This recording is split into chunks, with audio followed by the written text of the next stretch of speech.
Bila nampak kabel built-in pada power bank ni, bukan jenis kabel nipis, tapi betul-betul rasa kemas, tersimpan elok melekat dengan power bank tu sendiri. Bila mula unboxing, aku belik dulu kotak luar. Pada kotak tu jelas tertera model dan beberapa info penting tentang power bank ni. Packaging dia ringkas dan kemas. Bila buka kotak, perkara pertama ialah power bank tu sendiri, diikuti manual penggunaan dan satu kabel USB jenis fast charging yang memang nampak high quality. Aku angkat power bank tu dan mula belik satu-satu. Rasa solid bila dipegang. Tak terlalu besar tapi kapasiti 25.5. Bila pusing ke bahagian port, aku jumpa dua port utama iaitu USB-C dan USB-A. Kedua-dua port nampak strategik kedudukannya. Dari situ aku dah boleh agak power bank ni direka untuk alternatif fungsi, bukan sekadar satu tempat charge je. Lepas tu aku periksa bahagian tepi. Masa ni baru perasan ada lanyard. Bila aku tarik keluar, rupanya itu bukan lanyard kosong. Ia sebenarnya kabel built-in USB-A yang berfungsi sebagai input untuk charge power bank itu sendiri. Ni part yang buat aku terfikir sekejap sebab idea ni memang unik. Tak perlu cari kabel lain untuk charge power bank.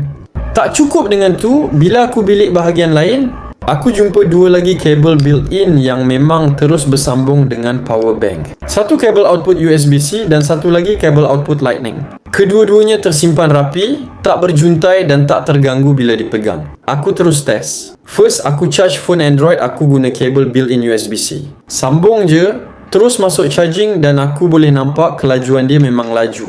Tak ada delay, tak ada putus-putus. Lepas tu aku cuba pula guna kabel fast charging aksesori yang disediakan dalam kotak untuk charge phone aku. Result dia sama, charging stabil dan laju, memang rasa meyakinkan. Aku tak berhenti kat situ. Aku cuba pula charge power bank ni menggunakan kedua-dua jenis kabel untuk tengok sama ada dia betul-betul support PD charging.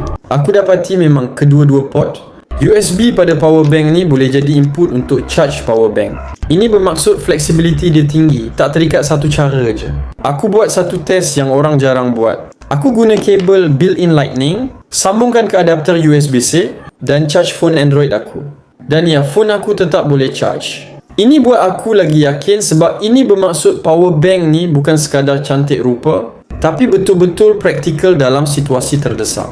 Last sekali aku guna kabel built-in yang dijadikan lanyard tadi untuk charge power bank tu sendiri.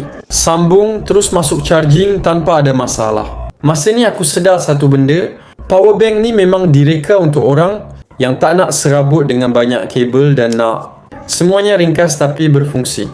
Kalau kau jenis aktif, selalu bergerak, tak suka bawa banyak aksesori dan nak satu power bank yang boleh cover hampir semua situasi, ini memang masuk akal untuk dimiliki.